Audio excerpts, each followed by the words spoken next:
Okay, so we're officially done with Act 1 of Romeo and Juliet. Before we begin reading Act 2, I do want to go over one more literary term that we are going to be focusing on. So open your notebooks. You do need to have your notebooks out for this. And go ahead and write down symbolism. And we're going to write down the definition of symbol. And a symbol is a person, place, object, or activity that stands for or represents something beyond itself. So some regular examples would be like a heart symbolizes love, or the color blue could symbolize sadness. There are a ton of different examples that you could come up with. We're going to focus on examples for Romeo and Juliet. Now, we're going to go ahead and start with, so under your definition, we're going to go ahead and start with examples throughout Romeo and Juliet. I do need you to have 5 boxes. You don't have to organize them like I organized mine because, I have a landscape whereas you have a portrait to work with. So however you want to do it, but you have to have 5. And you have to be able to write/draw in these boxes so that you know the examples from Romeo and Juliet. Pause this if you need to draw your boxes. And then when you're ready, go ahead and push play. So one of the first symbols we see, actually the very first symbol we see, is the thumb biting at the very beginning. Now the thumb biting, we know that it's a stupid, foolish gesture that's meant to start a fight. Okay, they're being vulgar, they're being childish on purpose. But what it represents, two things, first of all. It represents the hatred between the families, because that's the relationship that they have. Every time they walk past one another, they're just trying to start a fight. And the thumb biting is kind of a funny, obvious way to symbolize that there's this hatred between the families. And the second one, since thumb biting is it's like a dumb, childish gesture, then it also represents how foolish this feud is. Remember that no one even remembers what they're fighting about. They just know that they're supposed to hate the other household, and then they do stupid stuff to get into fights just to prove that, one household is better than the other. So the thumb biting is a very strong symbol for just the foolishness and the general hatred between the two families. The second symbol we see is Queen Mab. And remember, she's the one that Mercutio was talking about when he went on that huge rant about the dreams. He's described her, she's got the hazelnut for the chariot. She's got the spider webs for the spokes on her wheels. She's got the gnat for her wagoner. So all of these different things. P.S. That's the best picture I could find. So if anybody wants to it's pretty good, but if anyone wants to draw me like a really legit picture of Queen Mab, I would totally take it. If it's super good and I want to use it, I'll give you bonus points. Anyway, so Queen Mab is a really strong symbol. She's the queen of the fairies and she's responsible for dreams. Now, her symbolism goes pretty deep. First of all, obviously, she just represents dreams in general because she's the one responsible. She's the one galloping around at night, putting dreams into the minds of those who are asleep. But a little bit deeper, she represents how powerful dreams are because, in Mercutio's story, when she gallops across the throats of soldiers, they dream of cutting throats. They dream of killing people. And then they wake up because they're so startled by it, okay? So not only that, but also Romeo says that he had a dream about, something just doesn't feel quite right and he feels like something bad's going to happen. And the fact that something bad does happen, even though we're not there yet, we know that something horrible is going to happen. The fact that that comes true just shows that dreams have a power over us, whether they make us make certain decisions or whether they just show us what's already supposed to happen. Dreams do have a certain power. So that's what Queen Mab symbolizes. The next two we're going to really see in Act 2, Scene 2. And the first one is night. Night, like nighttime. Nighttime is very, very important to Romeo and Juliet because it's the only time that they can be together, right? It's dark, no one can see them, they can sneak around a lot easier. And so night symbolizes their safety. It also symbolizes their protection from their enemies, which is basically everybody right now. And night also symbolizes their love. And we're going to hear Romeo and Juliet talk about night versus day. We're going to hear them talk about the sun versus the moon. So we have nighttime, and nighttime is a positive thing, which is kind of funny because usually nighttime is seen as negative, but in this play it's backwards. And then daytime, on the flip side, daytime they can't be together during the day. Romeo and Juliet, they talk about how they hate the sun, how it's harsh, how it's ugly, it's envious. It's just bad news bears. And so daytime symbolizes hatred, because that's when their family is, their hatred gets in the way of their love. And it also symbolizes the fact that they cannot be together and that they are in this terrible situation, where they're in love with someone that they're not supposed to be in love with. So daytime is also a strong symbol as well. Now the fifth box we are not going to talk about yet because that comes later and I don't want to spoil anything. But now you have a pretty good grasp of the examples of symbolism that we've seen so far and that we're about to see in Act 2. So now you can go ahead and open up your books. Turn to page 207. On page 207, we did start with the prologue. So 5th period, we already read this together, so you can skip this part if you want to, or you can just do a quick recap because you are going to have to write down the synopsis of the prologue on your summary sheets. So go ahead and get out your summary sheets. And we'll go ahead and read the prologue. We're going to break it down line by line. This one's pretty repetitive. It's not quite as much information as the first prologue, and there is not a prologue in every act, just in these first two. So we have the prologue. So the chorus comes back on stage, and they say, "Now old desire doth in his deathbed lie, and young affection gapes to be his heir. That fair for which love groaned for and would die, with tender Juliet matched, is now not fair. Now Romeo is beloved and loves again, alike bewitched by the charm of looks. But to his foe supposed he must complain, and she still loves sweet bait from fearful hooks. Being held a foe, he may not have access to breathe such vows as lovers used to swear, and she as much in love, her means much less, to meet her new beloved anywhere. But passion lends them power, time means to meet, tempering extremities with extreme sweet." So we're going to go back up to the top. Now I feel like you could probably decipher this. It is on the side, but I feel like you could probably grasp what's going on. So it says, "Now old desire doth in his deathbed lie." So Romeo's old desire, Rosaline, is quote unquote dead. She's not literally dead. She's figuratively dead. She's like dead to him because he doesn't remember her anymore. She is completely out of his mind. Okay, and young affection gapes to be his heir. So now Juliet has replaced the old affection. Okay, so Rosaline's out, Juliet's in. That fair for which love groaned for and would die, with tender Juliet matched, is now not fair. Okay, so it was Juliet. Now Romeo is beloved and loves again. Thank God he's not in this funk anymore. He's, not depressed anymore because he's in love. He's been renewed. Alike bewitched by the charm of looks. But that's the key right there. He's in love based on looks. It's very, very shallow, right? They don't even know each other before they fall in love. They just fall in love because they're both good looking. But to his foe supposed he must complain, and she still loves sweet bait from fearful hooks. Now right over here, for line 7, it says, but complain. Juliet, a Capulet, is Romeo's supposed enemy, yet she is the one whom he must complain, his love. So basically, this whole next part is just saying they're not supposed to be in love. And that's why the situation sucks, because they're not allowed to be together. And so they're just complaining, and that's not what complain means there, but they're just, lamenting over the fact that they're not supposed to be in love. So they have to figure something else out.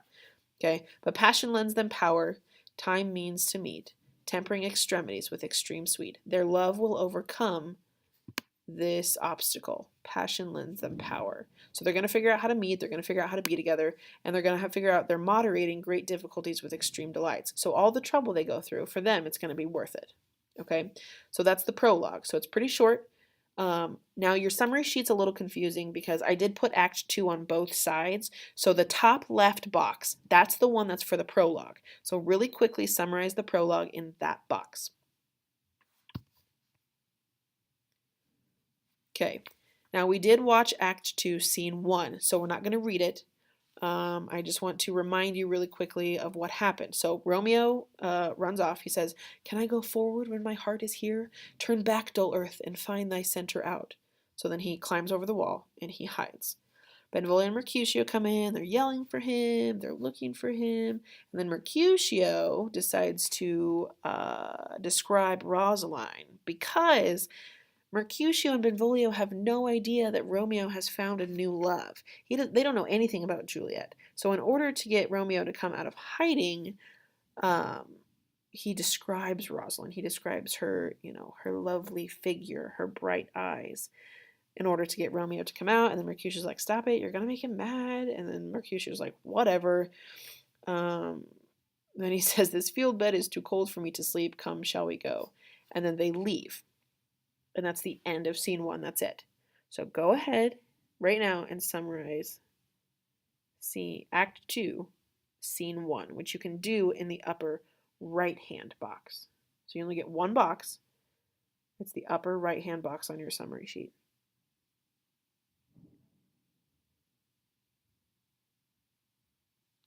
Okay. Now, Act 2, Scene 2 is arguably the most famous scene in Shakespeare. A lot of people recognize the Romeo, Romeo, wherefore art thou Romeo? So we're actually going to see that here. So Scene 2 takes place in Capulet's orchard. So Romeo comes in. Okay. Romeo says he jests at scars that never felt a wound. So he's kind of slamming Mercutio and Benvolio for making fun of him a little bit. And then he sees Juliet come out to her balcony. And he goes, but soft, what light through yonder window breaks? It is the east, and Juliet is the sun. What does he keep comparing Juliet to? The sun, torches, so it's fire. But there's some irony there because later we're going to find out that they hate the sun, even though Romeo uses it, to describe how hot she is, how beautiful she is. So, there's a little bit of a discrepancy there, and that just shows that Romeo is young and inexperienced. It's just kind of, ironic. It is the east and Juliet is the sun. Arise, fair sun, and kill the envious moon, who is already sick and pale with grief, that thou her maid art far more fair than she. This, I'm not gonna lie, is my favorite part in the play because their words are so beautiful in describing how much they love one another. So right now, arise, fair sun, so arise, Juliet, and kill the envious moon. So the moon is envious because the sun is more beautiful. Okay, who is sick? The moon is sick and pale with grief because the sun, or Juliet, is far more fair than the moon. Be not her maid, since she is envious. Oh, there they are on the balcony. Zac Efron. Her vestal livery is but sick and green, and none but fools do wear it. Cast it off. It is my lady. Oh, it is my love. Oh, that she knew she were. She speaks, so she starts talking, but he can't hear. Yet she says nothing. What of that? Her eye discourses. I will answer it. I am too bold. 'Tis not to me she speaks. So he knows that she's talking, and he wants to answer her. He wants to talk, but he's too scared. He's too bold. Two of the fairest stars in all the heaven, having some business, do entreat her eyes to twinkle in their spheres till they return. So he's comparing her eyes to stars. This is good stuff. What if her eyes were there, they in her head? The brightness of her cheek would shame those stars, as daylight doth a lamp. Her eyes in heaven would through the airy regions stream so bright that birds would sing and think it were not night. See how she leans her cheek upon her hand? Oh, that I were a glove upon that hand, that I might touch that cheek. Okay. So Romeo's comparing Juliet's eyes to the stars, and if the birds were to see it, they would start singing. She's so bright that she makes nighttime feel like daytime. So the birds would begin singing. And then he sees that she's leaning her cheek upon her hand, and he's like, oh, I wish I could be a glove on her hand so that I could touch her cheek. Okay? And then Juliet says, I me. And Romeo says, she speaks.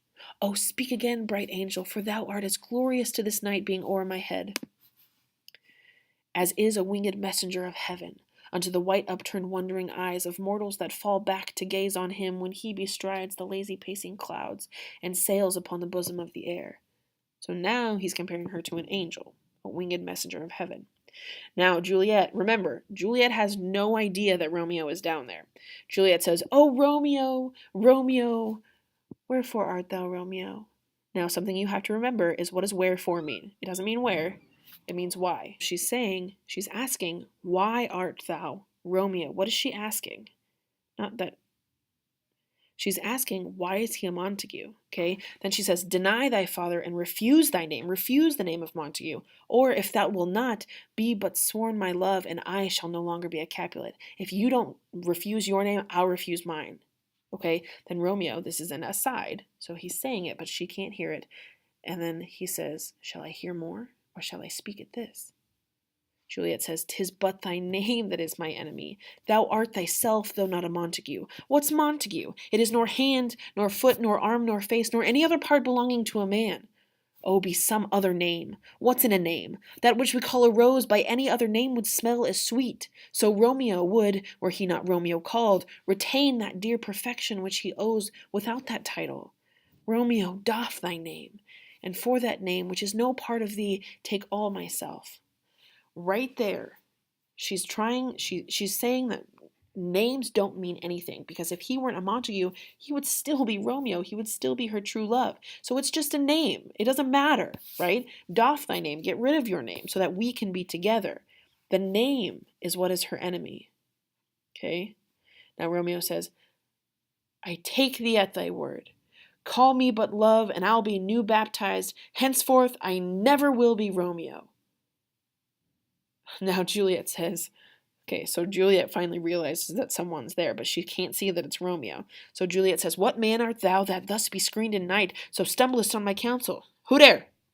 Who dat? Romeo says, by a name I know not how to tell thee who I am.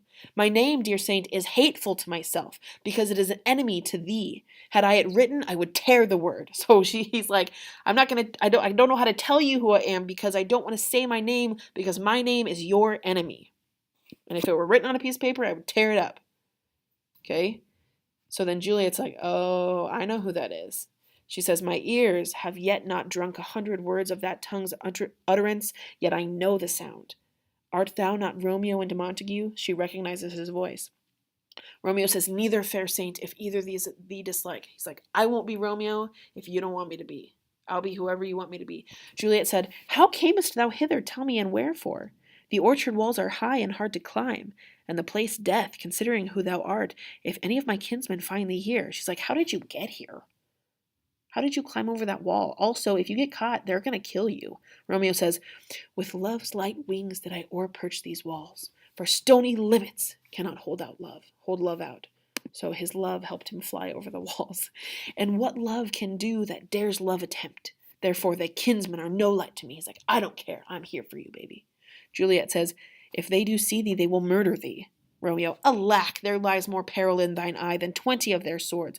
Look thou but sweet, and I am proof against their enmity. P.S. Enmity is a vocab word this week, so pay attention, or actually next week, so pay attention to that. So those two lines, those lines right there, 72, 73, says, smile on me, and I will be defended against my enemy's hatred. If you just smile at me, I'm safe, I'm good. Juliet said, I would not, for the world they say they saw thee here. Romeo, I have night's cloak to hide me from their sight. And but thou love me, let them find me here. My life were better ended by their hate than death perused, wanting of thy love. So he's like, it's nighttime, so nobody can see me. But if they do find me, they might as well kill me, because a quick death from their hatred is way better than having to go without your love. And then Juliet says, by whose direction foundst out this place? She's still like, how did you get here? Like, what are you doing? Romeo, by love that first did prompt me to inquire. He lent me counsel, and I lent him eyes. I am no pilot, yet wert thou as far as that vast shore washed with the farthest sea, I would adventure for such merchandise. She's like, I found you because of love. I, checked it out, asked some people, then I found you here. Creepy. That's like the old Facebook stalking. Then Juliet says, thou knowest the mask of night is on my face, else would a maiden blush bepaint my cheek, for that which thou hast heard me speak tonight. So she's like, oh my gosh, you were here the whole time? If it weren't nighttime, you would see me blushing. Fain would I dwell on form, fain deny what I have spoken, but farewell compliment. Dost thou love me? I know thou wilt say aye, and I will take thy word. Yet if thou swearest, thou mayest prove false. At lovers' perjuries they say Jove laughs. O gentle Romeo, if thou dost love, pronounce it faithfully. Or if thou thinkest I am too quickly won, I'll frown, and be perverse, and say thee nay, so thou wilt woo. But else not for the world. In truth, fair Montague, I am too fond, and therefore thou mayest think my behaviour light. But trust me, gentlemen, I'll prove more true than those that have more cunning to be strange. I should have been more strange, I must confess, but that thou overheardest, ere I was ware, my true love's passion. Therefore pardon me, and not impute this yielding to light love, which the dark night hath so discovered. So right here, she's asking if he loves her, and she's saying, I'm too quickly won. Maybe you think I'm too quickly won. Maybe you think I've fallen in love too quickly. I'm too fond. But she says, I promise you that I will be more faithful than anyone who plays hard to get. I will be more faithful than any of those who play games. Okay, because I have just spilled out all of my feelings, and that just shows how much love I have for you. Romeo says, Lady, by yonder blessed moon, I swear that tips with silver all these fruit treetops. So he's swearing his love by the moon. And Juliet says, Oh, swear not by the moon, the inconstant moon, that monthly changes in her circled orb, lest that thy love prove likewise variable. She says, don't swear on the moon, because what happens to the moon? It changes, right? It changes phases. It'll be full, it'll be gibbous, it'll be half, it'll be crescent moon. It changes too much, so don't swear on that because it's inconstant. And I want your love to be constant. Romeo says, What shall I swear by? Juliet says, Do not swear at all. Or if thou wilt, swear by thy gracious self, which is the God of my idolatry, and I'll believe thee. Swear on yourself. And Romeo says, If my heart's dear love, Juliet says, Well, do not swear. Although I joy in thee, I have no joy of this contract tonight. It is too rash, too unadvised, too sudden. We get a little bit of changing emotions from Juliet because all of a sudden she's like, this is moving really fast. Okay, it's too sudden. It's too like the lightning which doth cease to be ere one can say it lightens. Sweet good night. This bud of love by summer's ripening breath may prove a beauteous flower when next we meet. Good night, good night. As sweet repose and rest come to thy heart as that within my breast. And Romeo says, Oh, wilt thou leave me so unsatisfied? He's like, what? Juliet says, What satisfaction canst thou have tonight? What can I do for you? Romeo says, The exchange of thy love's faithful vow for mine. Juliet says, I gave thee mine before thou didst request it, and yet I would it were to give again. So Romeo's like, Just tell me that you love me. And she's like, I did already. You were listening in the bushes, you creep. I already told you you love. Romeo says, Wouldst thou withdraw it? For what purpose, love? Juliet says, But to be frank and give it thee again. And yet I wish for the thing I have. My bounty is as boundless as the sea. I love this part. So she says, I'm withdrawing what I said before because I want to say it again. She says, My bounty is as boundless as the sea. My love is deep. The more I give to thee, the more I have, for both are infinite. And she's like, I hear some noise within. Dear love, adieu, the nurse calls. Anon, good nurse. Sweet Montague, be true. Stay but a little, I will come again. She's like, Oh, someone's calling me. Bye. And then she's like, Wait, I'll be right back. So then Juliet exits, goes back into her room, and Romeo says, Oh, blessed, blessed night, I am a feared being in night. All this is but a dream, too flattering sweet to be substantial. He's like, Oh my gosh, I feel like this is a dream. And then Juliet comes back in. Juliet says, 3 words, dear Romeo, and good night indeed. If that thy bent of love be honorable, if you really love me, thy purpose marriage, if you want to marry me, send me word tomorrow, by one that I'll procure to come to thee. Where and what time thou wilt perform the rite, and all my fortunes at thy foot I'll lay, and follow thee, my lord, throughout the world. She's like, if you want to get married, talk to me tomorrow. Send me word tomorrow. Send me a letter, anything. The nurse within says, Madam. Juliet, I come anon. But if thou meanst not well, I do beseech thee. Nurse, Madam. Juliet, by and by I come. To cease thy suit and leave me to my grief, tomorrow I will send. Romeo says, So thrive my soul. And Juliet says, 1,000 times good night. And she leaves. Romeo says, 1,000 times the worse to want thy light. Love goes toward love as schoolboys from their books, but love from love toward school with heavy looks. Okay, so we're going to read this 158 through 163 really quickly. Okay, so she's like, oh wait, 158. Oh wait, we're going to wait again. Okay. Right here. 150 through 157. So Juliet's still worried that Romeo's not serious. So she's like, if you're serious, send me word tomorrow and we'll get married. And then the next part, the simile means that lovers meet as eagerly as schoolboys leave their books. So schoolboys leave their books, and then the lovers separate with the sadness of boys going to school. So It's kind of backwards. It's kind of odd because he's saying when they're together, it's just like the happiness of the schoolboys leaving their books and going to play or do whatever. But then when they're apart, it's like the schoolboys going back to school. So it's kind of a weird backwards description. But anyway, he goes with it. So then Juliet comes in again. This is the third time she's come back, and she says, "Hist, Romeo, hist! Oh, for a falconer's voice to lure this tassel gentle back again. Bondage is hoarse and may not speak aloud, else I would tear the cave where Echo lies, and make her airy tongue more hoarse than mine with repetition of my Romeo's name. Romeo!" So she's saying, "Oh, I just want to say your name all the time, but I have to whisper it because I don't want my parents to hear it." But she would say his name until she had no voice at all anymore. And that is actually an allusion. If you know Echo, Echo was a Greek myth. Oh, it says it over here. Echo was a nymph in Greek mythology whose unreturned love for Narcissus caused her to waste away till only her voice was left. Okay, so that is kind of a description on how she feels about her love for Romeo. But then Romeo says, "It is my soul that calls upon my name. How silver sweet sound lovers' tongues by night like softest music to attending ears." Juliet says, "Romeo." Romeo says, "My sweet." Juliet says, "What o'clock tomorrow shall I send to thee?" Romeo says, "By the hour of 9. Juliet, "I will not fail. 'Tis 20 years till then. It seems like forever till then. I have forgot why I did call thee back." Romeo says, "Let me stand here till thou remember." I'll just stare at you till you remember. Juliet says, "I shall forget to have thee still stand there, remembering how I love thy company." She's like, "I won't remember just because I love looking at you too, and I just want to be in your company." Then Romeo says, "And I'll still stay to have thee still forget, forgetting any other home but this." Juliet says, "'Tis almost morning. I would have thee gone, and yet no farther than a wanton's bird that lets it hop a little from her hand, like a poor prisoner in his twisted gyves, and with a silk thread plucks it back again, so loving jealous of his liberty." So over here it says, "I know you have to go, but I want you close to me like a pet bird that a thoughtless child keeps on a string."